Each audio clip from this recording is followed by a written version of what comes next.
Good afternoon, everyone. Welcome to Seminar 7. Today, myself, Reese, Jamie and Harrison will be running you through our case in relation to Directors' Duties Part 2. Sammy is a director of Construct Pty Ltd, who owns several prime office buildings in Sydney, which they lease to corporate customers. After the business falls into trouble, Sammy is responsible for finding other prime office buildings around Sydney. Ultimately, Sammy negotiates the purchase of a $6 million building in Maroubra. Several facts impact this decision, including the fact that the seller is her father-in-law and a $10,000 red packet donation she received from him as a result of the transaction. Despite an expert valuation advising that the flight path from Kingsford Smith Airport is being rerouted to fly directly over the new building in Maroubra, she continues with the purchase. The result is that the Maroubra building cannot be tenanted out due to the noise overhead, and the company inevitably goes into liquidation.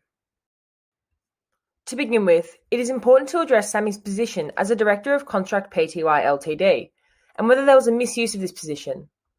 She received a $10,000 red packet donation as a result of the purchase of the $6 million building in Maroubra, which she purchased from her father-in-law. The relevant ruling is Section 182 of the Corporations Act 2001. The legislation explains that a director must not use their position improperly. We consider improper use by asking, did they gain advantage, personally or for another, and/or did they cause detriment to the business?